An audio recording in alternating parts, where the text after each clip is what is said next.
అమావాస్యకు పున్నానికి మనము ఇంట్లకు మటన్ తెచ్చుకుంటే గా వాసనకు ఎంబడే పిల్లికి కుక్కలకు ఎరకైతది. గవి కిలోమీటర్ దూరంలో ఉన్న ఎంబడే ఊరుకొస్తాయి. గీ పిల్లికి కుక్కలకు గీ స్పెషల్ టాలెంట్ ఉన్నట్టు మన మనుషులకు కూడా ఏదైనా స్పెషల్ టాలెంట్ ఉన్నదంటారా ఏంది? ఏం లేదు, నాకు చిన్న డౌట్ కొట్టింది. ఒక అన్న పైసలు ఏడ ఉంటే గాడికి గట్లనే వాసన బట్టి పోతుండట. మళ్ళా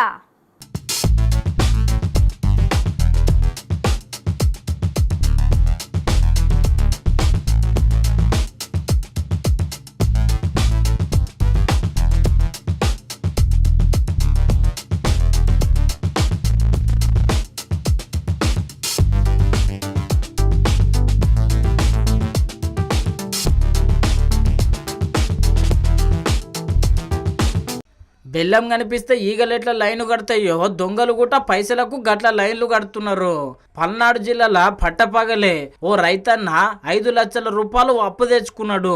ఈ అప్పు తెచ్చుకున్నప్పుడు బండి మీద వచ్చేటప్పుడు ఇక పైసలు స్కూటీలో పెట్టిండు. గిట్లా స్కూటీలో పెట్టి ఉల్లిగడ్డలు కొంటుంటే ఇక ఇంకేమున్నది, దొంగగాడు రానే వచ్చిండు.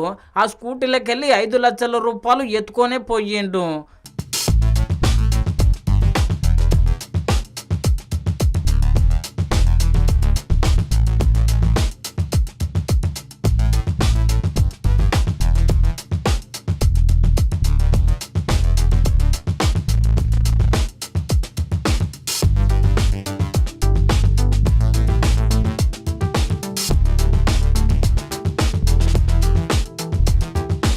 చూసిరు కదా, ఎవ్వరికి అనుమానం రాకుండా ఫోన్ మాట్లాడుకుంటా బండ్లున్న పైసలు చేతిలో పట్టుకొని అవతల పడ్డాడు.